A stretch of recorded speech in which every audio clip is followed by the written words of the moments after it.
नमस्कार दोस्तों, स्वागत है आपका सीपी स्मार्ट क्लासेस में।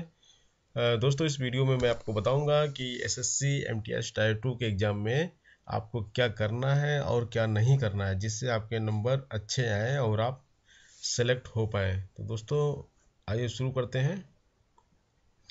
इसका देख लेते हैं सिलेबस में क्या आएगा। इसके शॉर्ट ऐसे आएंगे और लेटर्स आएंगे, दोनों चीज़ आएंगी और दोनों में से आपको चूज करना है कि आपको करना क्या है।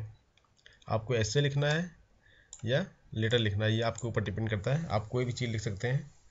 लैंग्वेज किस भाषा का आपको उपयोग करना है, एनी लैंग्वेज, कोई भाषा जो कि 8वीं सूची में मेंशन हो, भारतीय संविधान की 8वीं सूची में मेंशन हो, उसमें से कोई भी भाषा आप यूज कर सकते हैं। 30 मिनट का ड्यूरेशन रहेगा इस पेपर का और 50 मार्क्स रहेंगे टोटल। देखिए 5 ऐसे आपको मिलेंगे, 5 ऐसे मिलेंगे और 5 लेटर्स मिलेंगे। तो सबसे पहले आपको चूज करना है कि आपको ऐसे लिखना है या लेटर लिखना है।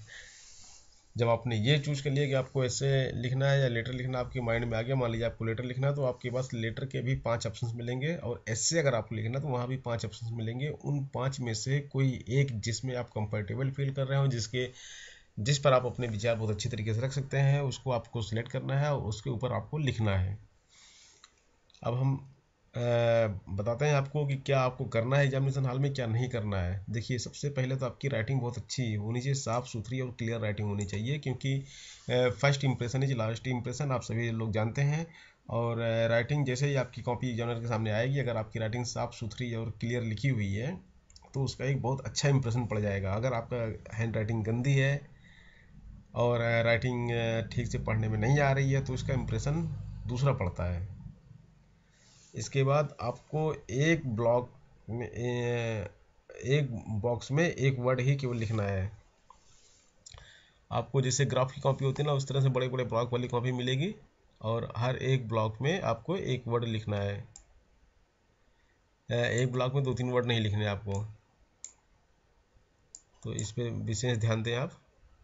एस्से की जो वर्ड लिमिट है वो 250 है, इसलिए अपना एस्से 230 से 270 शब्दों के बीच में ही रखें, इससे ज़्यादा आगे पीछे ना करें, क्योंकि इससे अगर बहुत ज़्यादा कम कर देंगे तो भी दिक्कत हो जाएगी और बहुत ज़्यादा लंबा कर देंगे तो भी दिक्कत हो जाएगी। उससे मार्किंग में काफ़ी फ़र्क पड़ जाता है।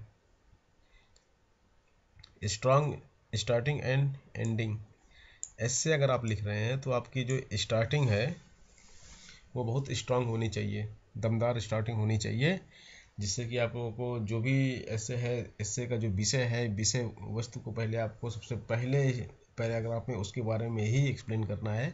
सेकंड पैराग्राफ में मेन करना है। थर्ड पैराग्राफ में जहां आपको एंडिंग करनी है, कंक्लूड करना है उस चीज़ को, वो भी स्ट्रांग काफ़ी होना चाहिए। और इसी तरह लेटर के मामले में सब्जेक्ट ज़्यादा इंपॉर्टेंट होता है, आपको विषय के बारे में बहुत अच्छी तरह से लिखना होगा।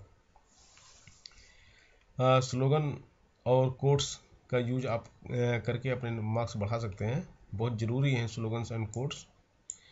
अगर आप स्लोगन्स और कोट्स लिखेंगे ऐसे में तो आपको काफ़ी अच्छे मार्क्स मिल जाएंगे। और जो भी स्लोगन और कोट्स आपको लिखना है वो आप ब्लैक पेन यूज करिएगा उसके लिए, उसको डबल इन्वर्टेड कॉमा के अंदर लिखिएगा, जिससे कि वो बिल्कुल अलग दिखाई दे कि हाँ ये स्लोगन या कोट्स है, मुहावरे हैं, लोकोक्तियाँ हैं, कोई भी चीज़ हो, आप उसको जैसे भी लिखेंगे तो वो बिल्कुल अलग दिखाई देना चाहिए, डबल इन्वर्टेड कॉमा के अंदर होना चाहिए। और दूसरे कलर का पेन यूज करना है। अगर आप ब्लू से लिख रहे हैं तो ब्लैक से उसको लिखना है, ब्लैक पेन से ही उसको लिखना है, तभी वो एग्जामिनर की नज़र में आएगा और आपको अच्छे नंबर मिलेंगे।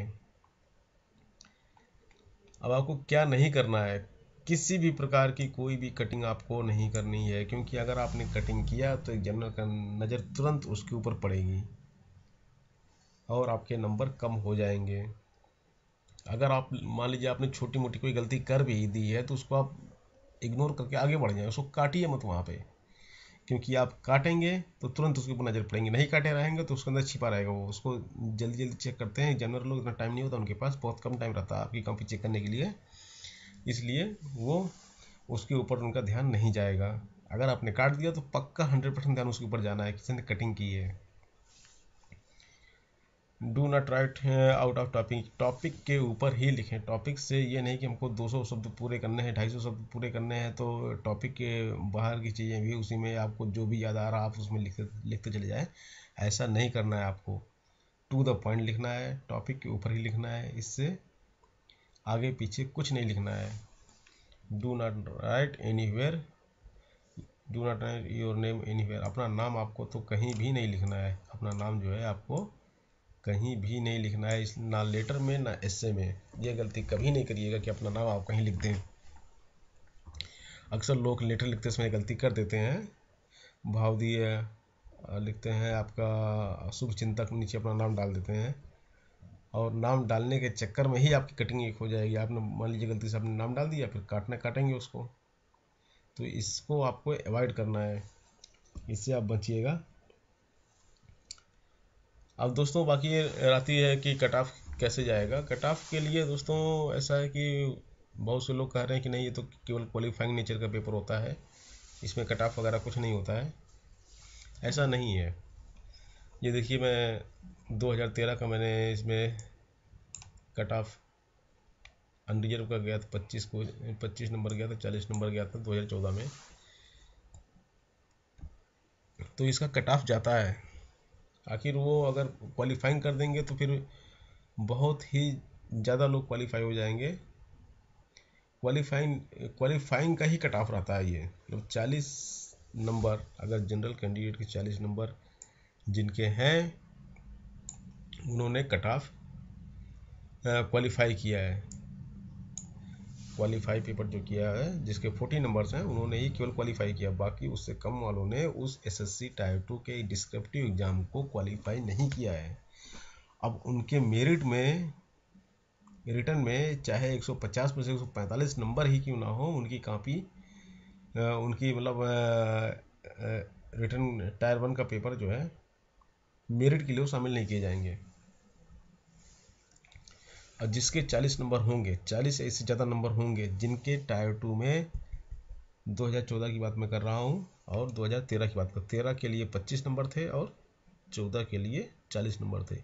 जिसके नंबर इससे ऊपर थे, 40 के ऊपर थे या इधर 25 के ऊपर थे, जिसके नंबर पेपर 2 में, उन्हीं के नंबर टायर 1 वाले इस नंबर में जोड़े गए थे, फिर मेरिट बनी थी। उसके बाद ही मेरिट बनी थी, उसके पहले मेरिट नहीं बनी थी। इसलिए इसको या तो आप कट ऑफ मान लें या क्वालिफाइंग मार्क्स मान लें, जो भी आपको मानना है मान लें। ये कैटेगरी वाइज दिया हुआ है, ओबीसी का दिया है।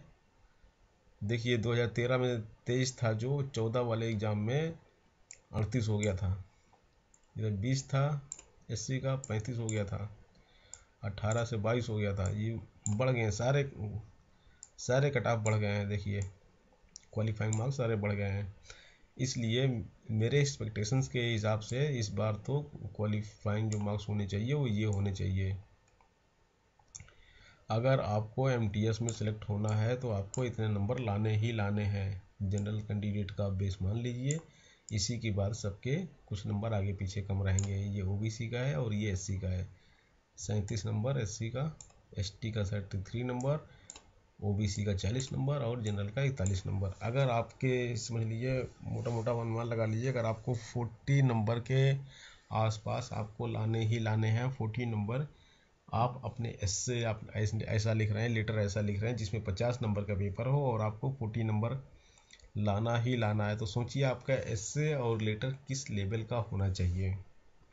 उसी हिसाब से आप तैयारी कीजिए, क्योंकि एग्जामिनर जब पढ़े आपका लेटर पढ़े या ऐसे पढ़े, तो कोई कहीं उसको कोई गलती दिखाई ही ना दे, एक गलती भी वो ना निकाल पाए, तब तो आपको खुश होकर 50 में से 40-45 नंबर तक दे देगा।